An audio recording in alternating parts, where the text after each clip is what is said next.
નમસ્કાર દર્શક મિત્રો, હું હર્ષુ પરમાર સહયોગ દ્વારા પ્રસ્તુત ન્યૂઝ 20 ગુજરાતીમાં આપ સૌ દર્શક મિત્રોનું હાર્દિક સ્વાગત કરું છું। જોઈએ આજના મુખ્ય સમાચારો।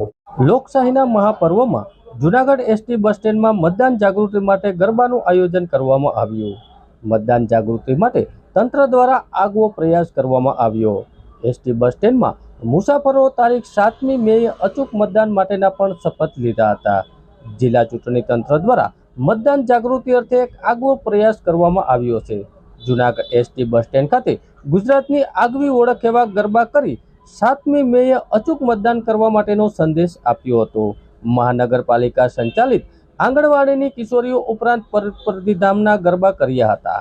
આમ લોકશાહીના આ મહાપર્વમાં ગરબા થકી મતદારોને મતદાન માટે જાગૃત કરવામાં આવ્યા હતા। આ ગરબા બાદ નિર્ભયતાપૂર્વક ધર્મ, વંશ, જ્ઞાતિ, જાતિ, ભાષા કે અન્ય કોઈ પણ પ્રકારના પ્રલોભનથી પ્રભાવિત થયા સિવાય મતદાન માટેની પ્રતિજ્ઞા લીધી હતી। આ કાર્યક્રમને સફળ બનાવવા પ્રોગ્રામ ઓફિસર વલ્સનાબેન દવેએ જહેમત ઉઠાવી હતી।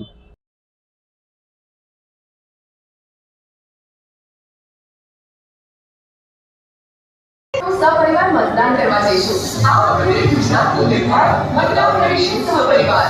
चुनाव का पर्व देश का गर्व અને સ્વતંત્ર નિષ્પક્ષ અને શાંતિપૂર્ણ ચૂંટણીઓની ગરિમાને જાળવીને નિર્ભયતાથી ધર્મ। જૂનાગઢ જિલ્લાની બહેનોએ કલાત્મક મહેંદી મૂકી તારીખ 7મી મેએ અચૂક મતદાન કરવાની અપીલ કરી છે। બહેનોએ ઉત્સાહભેર મતદાન જાગૃતિ માટે મહેંદી મૂકી લોકશાહીના મહાપર્વને વધુ રૂડું બનાવ્યું હતું। કડિયાવાડ શાક market, doctor Subhash engineering college શાળાઓમાં મહેંદીના માધ્યમથી મતદાન જાગૃતિનો સંદેશ અપાયો હતો। જેમ લગ્ન પ્રસંગે મહેંદીની રસમ કરવામાં આવે છે તેમ લોકશાહીના અવસરે મતદાન જાગૃતિ અર્થે બહેનોએ હાથમાં મહેંદી મૂકી છે। બહેનોએ પોતાના આંગણે શુભ પ્રસંગ હોય તેમ ઉત્સાહભેર મતદાન જાગૃતિ માટે પોતાના હાથે કલાત્મક મહેંદી મૂકી લોકશાહીના આ મહાપર્વને વધુ રૂડું બનાવ્યું હતું। જિલ્લા ચૂંટણી અધિકારી અનિલ કુમાર રાણાવસિયાના માર્ગદર્શનમાં ચૂંટણી તંત્રને મતદાન જાગૃતિ માટે વધુ એક આગવું અભિયાન શરૂ કર્યું છે। જેમાં લોકશાહીના સામાન્ય ચૂંટણીમાં દરેક મતદાતા તેના મતાધિકારનો ઉપયોગ કરે છે। ખાસ કરીને મહિલાઓમાં પણ પોતાનું મૂલ્ય મત આપવા માટે જાગૃતિ બને એ હેતુ સાથે જૂનાગઢ જિલ્લામાં વિવિધ સ્થળોએ દ્વારા મહેંદી સ્પર્ધાના માધ્યમથી મતદાન જાગૃતિનો અનોખી રીતે સંદેશ આપ્યો હતો। જૂનાગઢ જિલ્લા વહીવટી તંત્ર દ્વારા અને મહાનગરપાલિકાના સંયુક્ત પ્રયાસોથી શહેર અને ગ્રામ્ય કક્ષાએ વિવિધ સ્થળોએ બહેનોએ મહેંદી મૂકી મતદાનની અપીલ કરી હતી।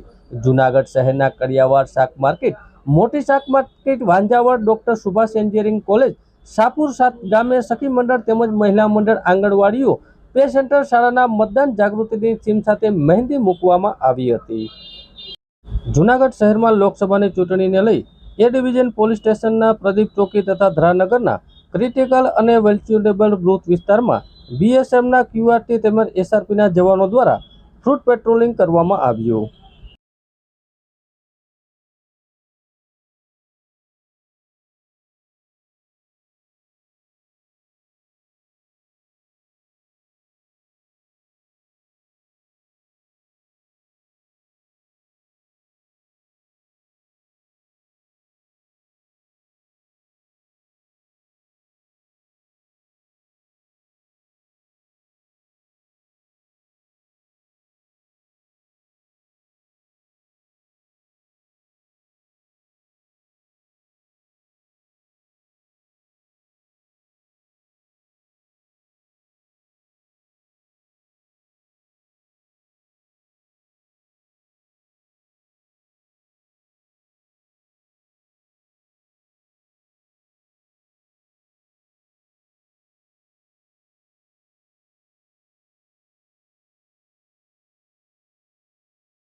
ચૂંટણીને લઈને જૂનાગઢમાં વડાપ્રધાન નરેન્દ્ર મોદીએ સભાને સંબોધિત કરી. લોકસભાની ચૂંટણીમાં જૂનાગઢ, પોરબંદર અને અમરેલીના ભાજપના ઉમેદવારો માટે પ્રચાર માટે આવેલા દેશના વડાપ્રધાન નરેન્દ્રભાઈ મોદીએ જૂનાગઢની જાહેર સભાના લોકોને પ્રવચન આપતા જણાવ્યું હતું કે ઈશ્વરે આપેલી ઉંમર દેશ માટે ખપાવી દીધી છે અને જિંદગીના છેલ્લા શ્વાસ સુધી દેશ માટે કામ કરતો રહીશ. બીજી તરફ વિરોધ પક્ષ કોંગ્રેસ પર નિશાન સાધતા તેને જણાવ્યું હતું કે મારી સરકારે કાશ્મીરમાંથી 370ને હટાવી છે, ત્યારે કોંગ્રેસવાળામાં હિંમત હોય તો ખુલીને કહે કે અમારી સરકાર આવશે તો ફરી કાશ્મીરમાં 370ને લાવશું. તેમ પણ આ તકે બોલતા તેને જણાવ્યું હતું કે બીજી તરફ 2024 ચૂંટણી દેશ માટે છે અને દેશના એક નવા આયામ તરીકે આગળ લવા જવા માટે તેમણે જણાવ્યું હતું કે વધુમાં તેમણે જૂનાગઢ ટુરિઝમને હબ બનશે અને દેશ વિદેશના લોકો આવતા થશે તેવા વિકાસ કરવો છે અને દિશામાં કામ થઈ રહ્યું છે. આમ જૂનાગઢની જાહેર સભામાં નરેન્દ્રભાઈ મોદીએ દિલ ખોલીને લોકો માટે વાત કરી હતી, જેને લઈને લોકોમાં આનંદની લાગણી વ્યાપી હતી.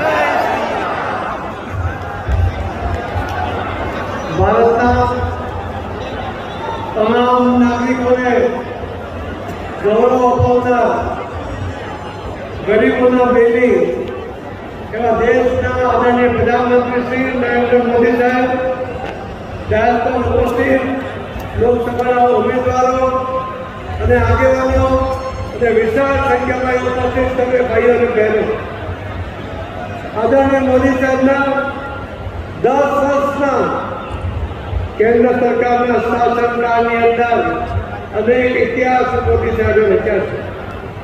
લોકોની અપેક્ષાઓ કરતાં પણ વધુ એમને આપવા માટે એમનો સફળ પ્રયત્ન રહ્યો છે.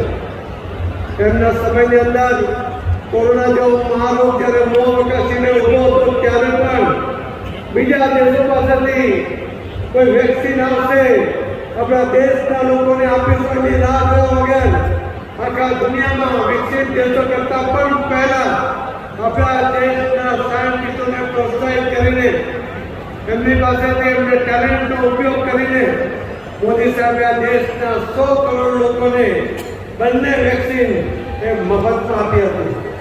આજે જ્યારે આ વિકસિત દેશો કે સમૃદ્ધ દેશોએ પણ પોતાના દેશના નાગરિકોને આ વેક્સિન મફતમાં નથી આપી. આ દિન બાળકો તમે આપી હતો, જરા જોરથી બોલો ભાઈ, આપી શકો. અત્યારે અમારી સામે જે લોકો ચૂંટણી લડે છે, ભારતમાં બહુમતી જોઈતી હોય, સરકાર બનાવી હોય તો તમારે 272 સીટ જીતવી પડે, ઓછામાં ઓછી 272 તમારે જોઈએ. ભાજપ સિવાય એક પાર્ટી 272 સીટ જ નથી. બોલો ભાઈ, મોટું થાય અને છતાંય પીએમ બન્યું. હવે મને કહો, જેને તમે જાણ્યું હોય, પારખ્યું હોય, એને તમે પીએમ બનાવો ના બનાવો, આવડું મોટું દેશ એને છો પણ જેને શું એને રેકોર્ડ જ ખબર ના હોય એને તમે પીએમ બનાવી શકો. હવે એમને મેં જરા પૂછ્યું કે ભાઈ તમે કહો તમારો કોણ માણસ છે, કોને સફળ દેશ, ચલો નામ તો આપો એમ. તો એમણે શું ફોર્મ્યુલા કાઢ્યું છે કે અમે બધી પાર્ટીઓ ભેગી થઈને દર વર્ષે એક પ્રધાનમંત્રી, બીજા વર્ષે બીજો, ત્રીજા વર્ષે ત્રીજો, 5 વર્ષમાં 5. હવે આ લોકોને મારે કેમ સમજાવવું? આપણે ત્યાં ગુજરાતમાં તો કે 10 ખેડૂતો હોય, 2 એકર જમીન હોય, એમને થાય કે આપણે પાણીની વ્યવસ્થા કરવી જોઈએ. એટલે 10 ખેડૂતો ભેગા થયા. ભેગા થઈને એમણે પાણીનો ટ્યુબવેલ કરવાનો વિચાર કર્યો. તો કોઈ જાણકાર માણસને બોલાવ્યો કે સાહેબ પાણી તો છે નીચે, જો તમે 100 મીટર નીચે જાઓ તો તમને પાણી મળશે. તો આ 10 ખેડૂતો ભેગા થયા કે શું કરીએ? તો કે મારા ખેતરમાં 10 મીટર કરો, બીજો કે મારા ખેતરમાં 10 મીટર કરો, ત્રીજો કે મારા ખેતરમાં 100 મીટર થઈ જશે. એટલે આ ભાઈ આ 10 ખેતરમાં 10 કુવા કરે પાણી ન નીકળે, એ તો એમાં તમારે એક જ જગ્યાએ 100 મીટર કરવું પડે ત્યારે પાણી નીકળે. આ 10,000 મીટર ખેતરોમાં કરવા વાળો ખેડ એક વર્ષે એક પ્રધાનમંત્રી આ એમ માડીને કરતા છે. આ બહુ બધું કરશે. ભાઈઓ બહેનો, મારી એક બીજી ઈચ્છા છે. આપણે ત્યાં મતદાન છે, દાદા બહુ રહ્યા નથી. આપણે વધુમાં વધુ મતદાન કરાવવું છે. બધા રેકોર્ડ તોડવા છે, તોડતો તમારા બૂથમાં બેસવું પડે કે ભાઈ ગઈ વખતે 600 વોટ પડ્યા હતા, વખતે 750 પડવા પડે, વોટ વધારે પડવા પડે. અને વોટ આપવા જાઓ તો ગામમાં નાના સરઘસો ગાણી જાઓ ભાઈ. એક ગામ હોય તો 10 વાગે પહેલા 25 જણના 10-30 સરઘસ નીકળે, થાળી વગાડતા શ્રીરામ કરતા જઈએ અને લોકતંત્રનો ઉત્સવ મનાવીએ ને ધમાધમ વોટ કરીએ. બીજી મારી લાગણી છે બધા બૂથ જીતવાની ભાઈ. મારે 26 સીટો તો તમે મને આપવાના જ છો ભાઈ. તમે મને કઈ પારકું ન માનો, કોઈ તમારા ઘરનો જો મને કોઈ દાડો તમે નિરાશ ના કરો, મને ખાતરી છે. પણ આ વખતે કામ મોટું લઈને આવ્યો છું. મારે બધા પોલિંગ બૂથ જીતવા છે ભાઈ. મહેનત પોલિંગ બૂથ પર કરવી પડે. અને 7મી તારીખે જોરદાર મતદાન કરીને જૂનાગઢથી અમારા સાથી ભાઈ રાજેશ ચુડાસમા એમને વિજય બનાવ ઉભા થાવ એટલે જરા. હા, પોરબંદરથી અમારા મનસુખભાઈ માંડવિયા, અમરેલીથી અમારા ભરતભાઈ સુતરિયા અને માણાવદર વિધાનસભા સીટના બાય ઇલેક્શનમાં અમારા ભાઈ અરવિંદભાઈ, અમારા જૂના સાથી, એમને વિજય બનાવો અને ભારે મતોથી વિજય બનાવો. એ જ મારા અપેક્ષા. બોલો ભારત માતા કી, ભારત માતા કી, ભારત માતા કી.